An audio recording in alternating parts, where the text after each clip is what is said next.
അമ്മേ നാരായണ ദേവി നാരായണ ലക്ഷ്മീ നാരായണ ഭദ്രേ നാരായണ. അമ്മേ.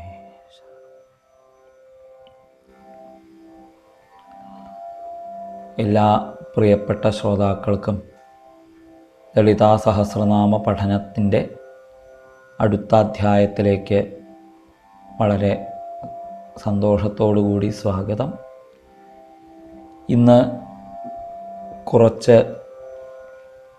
സംശയങ്ങൾ പലരും ചോദിച്ചിട്ടുള്ളത് ഒന്ന് ചർച്ച ചെയ്യുകയാണ്. ആദ്യം തന്നെ ഇവിടെ മിക്കവാറും ചോദിച്ച് കാണുന്ന സംശയങ്ങൾ സാമാന്യേന എഴുതുന്ന രീതി എങ്ങനെയാണ് വായിക്കേണ്ടത് എന്ന് ഉള്ള മനസ്സിലാവായാണ് എന്ന് തോന്നുന്നു. ഇവിടെ ആദ്യമായിട്ട് ശാന്തി സ്വസ്തിമതി കാന്തിർനന്ദിനി വിഘ്നനാശിനി, രണ്ടുപേരുടെ ചോദ്യങ്ങൾക്ക് ഈ ഒരു വിഷയം ഉത്തരം പറയാനായിട്ട് സ്വീകരിക്കുകയാണ്. ഒന്ന്,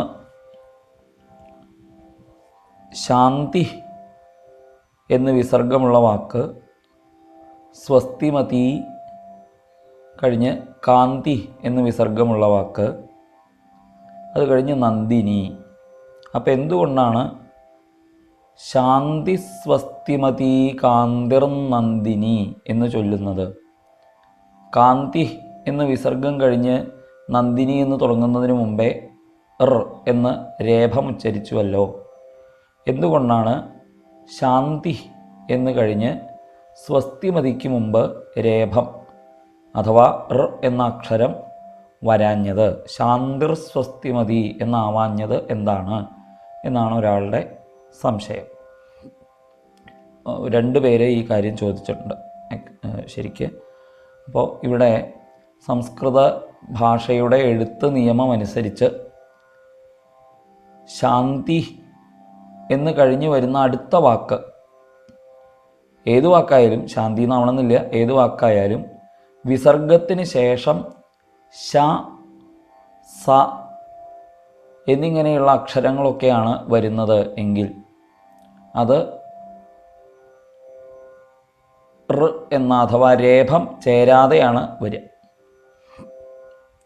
അതിൽ മറ്റ് ചില അക്ഷരങ്ങളും കൂടി അത്തരത്തിൽ വരും. ക, അതുപോലെ പ, അതുപോലെ ശ, സ, ഖ അങ്ങനെയൊക്കെയുള്ള ചില അക്ഷരങ്ങൾക്ക് മുൻപായിട്ട് വിസർഗം വന്നു കഴിഞ്ഞാൽ ആ വിസർഗം രേഖമായി പരിണമിക്കില്ല.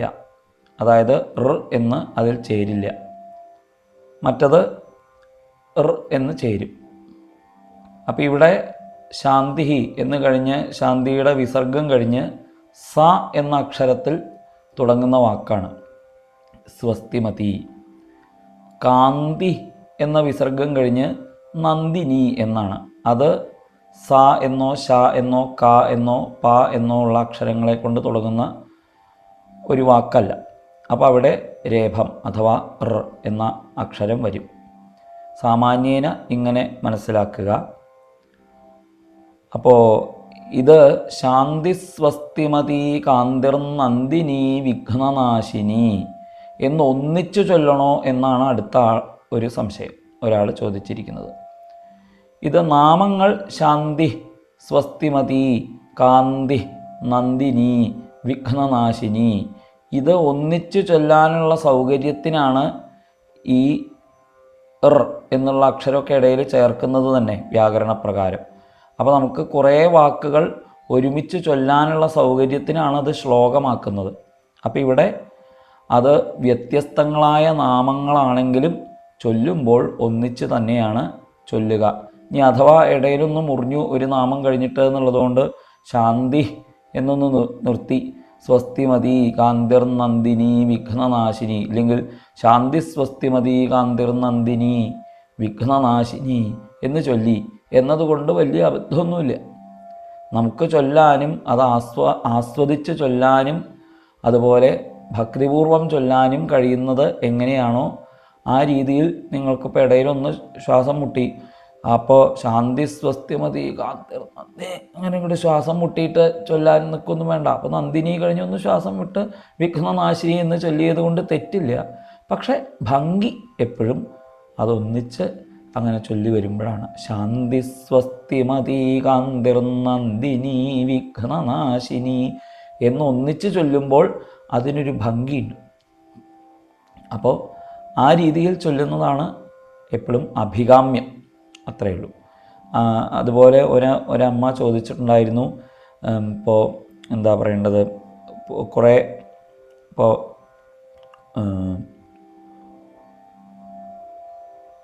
ഒരു നാമം എടുത്താൽ സർവാർത്ഥദാത്രി സാവിത്രി സച്ചിദാനന്ദരൂപിണി. അപ്പം ഇതിങ്ങനെ ചൊല്ലണ സമയത്ത് സർവാർത്ഥദാത്രി സാവിത്രി സച്ചിദാനന്ദരൂപിണി എന്നിങ്ങനെ നിർത്തി നിർത്തി ചൊല്ലണോ, അതോ സർവാർത്ഥദാത്രി സാവിത്രി സച്ചിദാനന്ദരൂപിണി എന്നിങ്ങനെ ഒന്നിച്ച് ചൊല്ലിയാൽ മതിയോ എന്ന് ചോദിച്ചിരുന്നു. ഒന്നിച്ച് ചൊല്ലിയാൽ മതി. അതിനാണ് നമ്മളിങ്ങനെ ശ്ലോകമാക്കിയിട്ട് അത് രചിക്കുന്നത് തന്നെ. എന്തിനാ? ഇങ്ങനെ ഒന്നിച്ച് ചൊല്ലാനുള്ള സൗകര്യത്തിനാണ്. അപ്പോൾ അത് ഒന്നിച്ച് ചൊല്ലിയാൽ മതി. നേരത്തെ പറഞ്ഞതുപോലെ ഇടയ്ക്കൊന്നങ്ങോട്ട് ശ്വാസം വിട്ടുവെച്ചാൽ അത് മഹാപാപാവുന്നൊന്നും വിചാരിക്കണ്ട. നമ്മുടെ അമ്മയല്ലേ, അങ്ങനെ പ്രശ്നമൊന്നും ഉണ്ടാക്കില്ല. പക്ഷേ അത് ഭംഗിയായിട്ട് ചെയ്യണം എന്ന് നമ്മൾ ആഗ്രഹിക്കുക. പരമാവധി ഭംഗിയായിട്ട് ചൊല്ലാനായിട്ട് നമ്മൾ ശ്രമിക്കുക. മനുഷ്യരായതുകൊണ്ട് പലതരത്തിലുള്ള കുറവുകളും നമുക്ക് വരും. അത് ക്ഷമിക്കണേ എന്ന് അമ്മയോട് പ്രാർത്ഥിച്ച് നമസ്കരിക്കുക. അതാണ് ചെയ്യേണ്ടത്. അപ്പോൾ ഇവിടെ ഈ അനുഷ്ടുപ്പ് വൃത്തം അത് ചൊല്ലുന്ന സമയത്ത് 8 അക്ഷരം വെച്ച് മുറിക്കാമോ, അല്ലെങ്കിൽ അങ്ങനെയാണോ ചൊല്ലേണ്ടത് എന്ന് ഒരു സംശയം ചോദിച്ചിരുന്നു. ചിലപ്പോൾ 8 അക്ഷരം വെച്ച് മുറിക്കാൻ പറ്റിയെന്ന് വരില്ല. ഇപ്പോൾ ഒരു ഒന്നിച്ചിട്ടുള്ള നാമാണ് എന്ന് വിചാരിക്കുക. സചാമര രമാവാണി സവ്യദക്ഷിണ സേവിത എന്നാവുമ്പോൾ സചാമര രമാവാണി എന്നാവുമ്പോഴേക്കും 8 അക്ഷരമായി. അവിടെ നിർത്തിയാൽ ആ നാമം മുറിയും.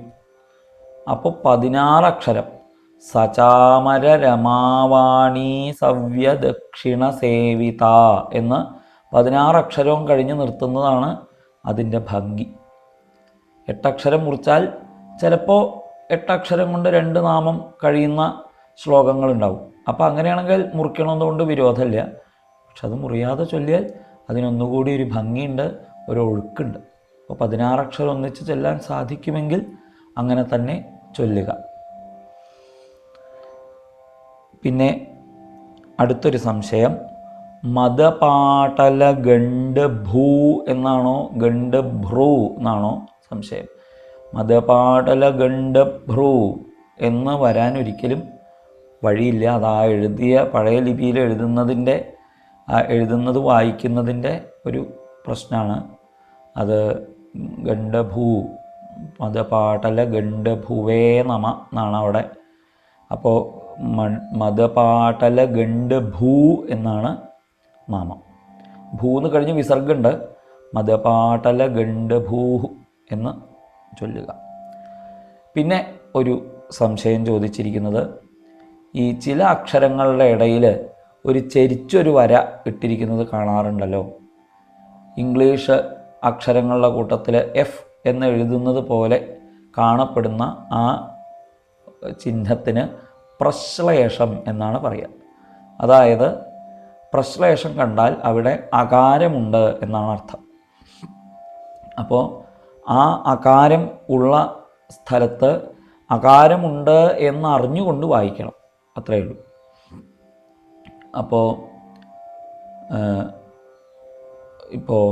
ആ അക്ഷരം കണ്ടു കഴിഞ്ഞാൽ തതോഭവത് എന്നെഴുതുന്ന സ്ഥലത്ത് തതഹ അഭവത്ത്. അപ്പോൾ അവിടെ ആ അഭവത്ത് എന്നുള്ളത്തെ അകാരത്തെ സൂചിപ്പിക്കാനാണ് തതോഭവത്ത്. അപ്പോൾ അവിടെ ആ എഫ് എന്നുള്ള അക്ഷരം പോലെ പ്രശ്ലേഷം ഇടുന്നത് എന്തിനു വേണ്ടിയിട്ടാണ്? അവിടെ അ എന്നൊരക്ഷരം ഉണ്ട്, അത് ഉറങ്ങിക്കിടക്കുന്നുണ്ട്, അത് അറിഞ്ഞുകൊണ്ട് വായിക്കണം. തതോഭവത് എന്ന് വായിച്ചാൽ പോരാ, തതോഭവത്, അവിടെ അ എന്ന അക്ഷരം ഉണ്ട് എന്ന് അറിഞ്ഞുകൊണ്ട് വായിക്കണം എന്നർത്ഥം. അവിടെ അകാരം വേറെ ഉച്ചരിക്കണം. തതോ അഭവത് അല്ലെങ്കിൽ തതഃ അഭവത് എന്ന് വായിക്കണം എന്നില്ല. തതോഭവത്, അവിടെ ഒരു ആ ഉണ്ട്, അപ്പോൾ അതൊന്ന് ശ്രദ്ധിച്ച് വായിക്കുക. അവിടെ ആകാരമുണ്ടെന്ന് അറിഞ്ഞുകൊണ്ട് വായിക്കുക. ഇതാണ് ചെയ്യേണ്ടത്. അതുപോലെ ബന്ധമോചിനി എന്നാണോ ബന്ധമോചനി എന്നാണോ എന്ന് സംശയം. ബന്ധമോചനി എന്നാണ് വേണ്ടത്. അത് ഞാൻ ഈ നോക്കിക്കൊണ്ടിരിക്കുന്ന വ്യാഖ്യാനത്തിൽ മോചിനി എന്നാണ് എഴുതിയിരിക്കുന്നത്. അപ്പം ഞാനത് ചൊല്ലിയത് അങ്ങനെയാണോ എന്ന് ഒന്ന് പരിശോധിക്കണം. മോചിനി എന്നല്ല, മോചനി എന്നാണ് ഭാസ്കരരായരുടെയൊക്കെ ഗ്രന്ഥത്തിലുള്ളത്. മോചനി എന്നാണ്, ബന്ധമോചനി. അഥവാ അതിൽ മോചിനി എന്നാണ് ചൊല്ലിയിട്ടുള്ളത് എങ്കിൽ ഒന്ന് അറിയിക്കൂ. അത് അങ്ങനെയാണെങ്കിൽ മോചനി എന്നാണ് വേണ്ടത്.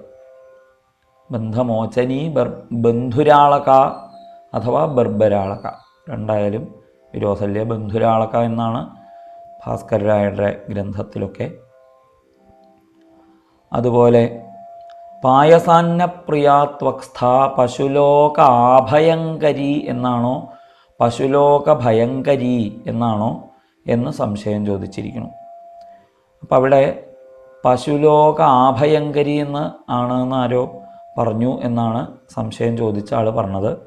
പശുലോക ഭയങ്കരി, പശുലോക ഭയങ്കരി എന്ന് വെച്ചാൽ ഈ പശു എന്നുള്ള വാക്കുകൊണ്ട് വിദ്യാവിഹീന പശു എന്ന് വേദങ്ങൾ പറയുന്നു. അപ്പോൾ വിദ്യയില്ല, അറിവില്ല, അജ്ഞാനം കൊണ്ട ആളുകൾ ദുരാചാരരതന്മാരും ദുഷ്കർമ്മകാരികളുമൊക്കെ ആയിത്തീരും. അപ്പം അങ്ങനെ ദുരാചാരം ചെയ്യുക, ചീത്ത പ്രവൃത്തികൾ ചെയ്യുക, ഇങ്ങനെയുള്ള ആളുകളൊക്കെ എപ്പോഴും ഭയങ്കരിയാണ്, ഭയം വരുത്തുന്നവളാണ് ദേവി. അതുകൊണ്ടാണ് പശുലോക ഭയങ്കരി. പശുലോക ആഭയങ്കരി എന്ന് പറഞ്ഞാൽ അറിവില്ലാത്തവരുടെ ഭയം തീർക്കുന്നവൾ എന്നാണ്, അഭയം കൊടുക്കുന്നവൾ എന്നാണ് അർത്ഥം. ആർത്ഥികമായിട്ടത് ശരിയാണ് വെച്ചാലും പശുലോക ഭയങ്കരി എന്നാണ് നാമം ഇവിടെ കാണുന്നത്. അപ്പോൾ അങ്ങനെ തന്നെ ചൊല്ലുന്നതായിരിക്കും നല്ലതെന്ന് എനിക്ക് തോന്നുന്നു. സകാരം, ശകാരം, ശ, സ എന്നുള്ള അക്ഷരങ്ങൾ, ഇതിൻ്റെയൊക്കെ മുമ്പേ വിസർഗം വന്നാൽ ആ സകാരവും ശകാരവും ഒക്കെ ഒന്ന് ഇരട്ടിച്ച് വായിച്ചാൽ മതി. അതായത് ഇപ്പോൾ നേരത്തെ ഉദാഹരണമായിട്ട് ഇവിടെ പറഞ്ഞ ശാന്തി സ്വസ്തി, അപ്പോൾ അവിടെ ശാന്തി എന്ന് കഴിഞ്ഞ് സ്വസ്തി എന്നുള്ള സ എന്നുള്ള അക്ഷരത്തിൻ്റെ തൊട്ട് മുമ്പ് വിസർഗം വന്നിട്ടുണ്ട്. അപ്പോൾ ആ സ എന്നുള്ള അക്ഷരം കൂടി ഒന്ന് ഇരട്ടിപ്പിക്കുക. ശാന്തി സ്വസ്തി മതി. അപ്പോൾ അവിടെ ആ സകാരം, ഇനി അവിടെ ഷ എന്നുള്ള അക്ഷരം വെച്ചാലും അങ്ങനെ തന്നെയാവും, ഷ എന്നുള്ള അക്ഷരമാണെങ്കിലും അങ്ങനെ തന്നെയാവും വരിക.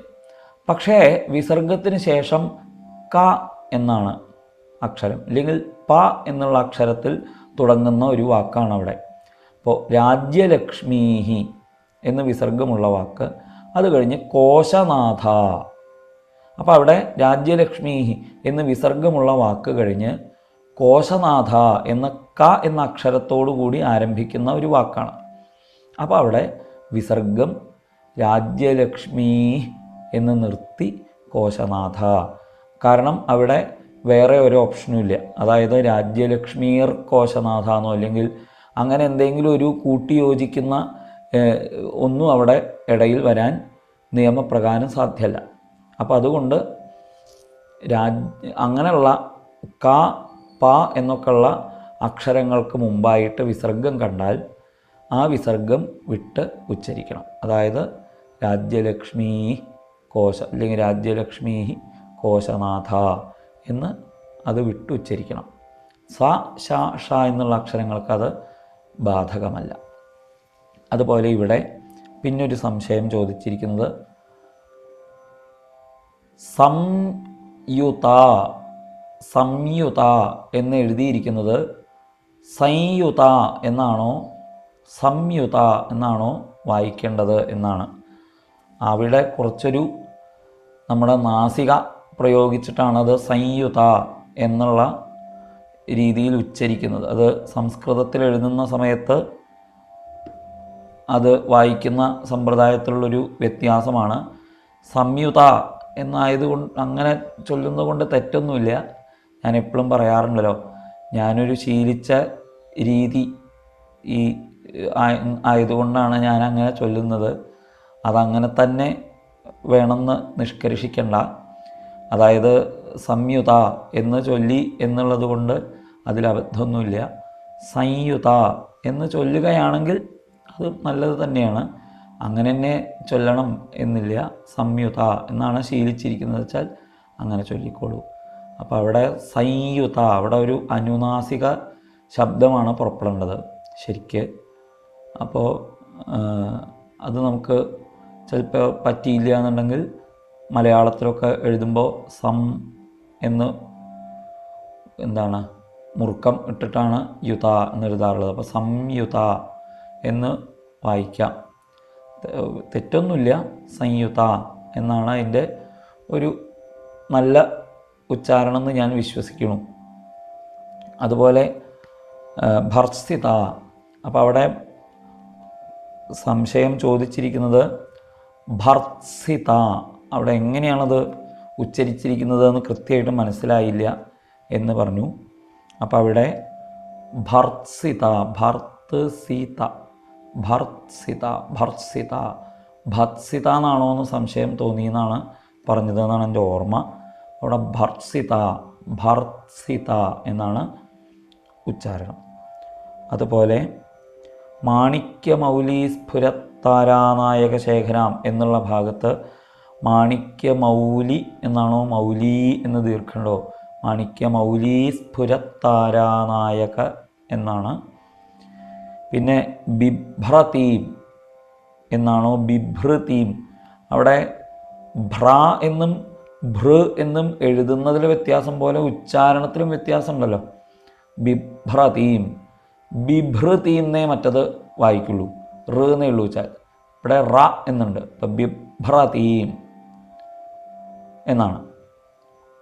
അപ്പോൾ അവിടെ ശ്രദ്ധിക്കുക, അത് ബിഭ്രതീം എന്നല്ല ബിഭ്രതീം എന്നാണ്. ഇത്രയാണ് ചോദിച്ച സംശയങ്ങൾ. അപ്പോൾ ഏകദേശം ഇതിലൊന്ന് രണ്ട് കാര്യങ്ങൾ, ഒന്ന് ബന്ധമോചനി, അതുപോലെ അതൊന്ന് ശ്രദ്ധിച്ചോളൂ. മോചിനി എന്നാണോ ഞാൻ ചൊല്ലിയതെന്ന് എനിക്ക് സംശയമുണ്ട്. അപ്പോൾ അത് മോചിനി എന്നാണ് ചൊല്ലിയിട്ടുള്ളതെങ്കിൽ ക്ഷമിക്കുക, മോചനി എന്ന് ചൊല്ലിക്കോളൂ. അതാണ് വ്യാഖ്യാനത്തിൽ അങ്ങനെയാണ് കാണുന്നത്, അതാണ് ശരി. അപ്പോൾ മോചനി എന്ന് ചൊല്ലുക. തൽക്കാലം വിരമിക്കാം. അടുത്ത ദിവസം വീണ്ടും കാണാം.